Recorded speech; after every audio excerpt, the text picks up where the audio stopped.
It's a wee bit changed from the normal. This is a poem I wrote many, many years ago. And all you always have to bear in mind is shops, Wednesday afternoon. At the time I was on holiday in the Isle of Skye, and the highlight of that holiday was to be a big day out. And this is the story of that day. It's called A Trip to Stornoway. I'll tell you all the story. It's about the awful day when I took a boat and then a bus and went to Stornoway. The morning started well enough. I had no qualms nor fears when I boarded MV Hebrides from Skye at Uig Pier. When Hebrides moved out into Loch Snizzert, it was fair. The sea was like a mill pond, not a ripple anywhere. But then the trouble started. As we hit Little Minch, the boat went up and down and sideways, and I began to wince. My head went clockwise, my stomach went the other way, and the breakfast I had that morn swam back to Uig Bay. A man held up a bottle and he shouted, "Slanjavar!" He said, "If you have no sea legs, then the whisky's best by far."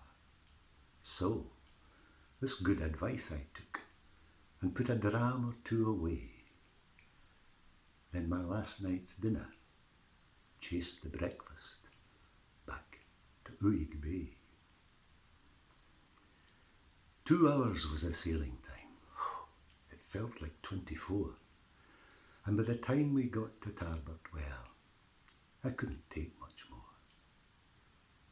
I struggled down yon gangway, right into an awful fuss. A voice said, "If you're going to Stornoway, you'll have to run to catch the bus."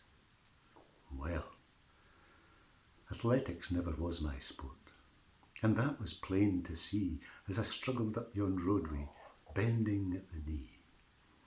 And when I reached the bus stop, I admit that I was spent. But I needn't have bothered, because it was a non-event. You see, the luxury coach they promised wouldn't even start. The engine coughed its head off, died with one big splat. They sent down a replacement, but I don't know what for. It was built like a 6-ton Vickers tank, and like the tank, pre-war. It must have had suspension, well, at least when it was new, but I think it fell off years before when it lost a bolt or two.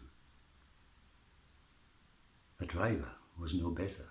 He was aged 78.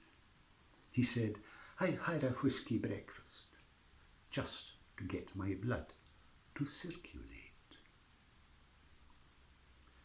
The journey up to Stornoway was very, very grave. I had to knuckle down, grit my teeth and just be brave.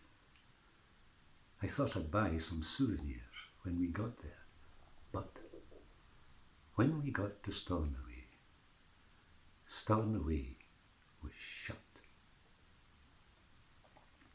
The journey back to Skye wasn't bad. Well, I managed a wee smile and a wee laugh to myself. But when we berthed on Skye once more, I had to shed a tear. For my breakfast and my dinner both lay dead by Uig Pier. There are things that you'll remember in your life, I'm sure you'll find. Others, less important, you'll cast them from your mind. But one thing I am sure of, I'll ne'er forget the day when I took a boat and then a bus and went to Stornoway.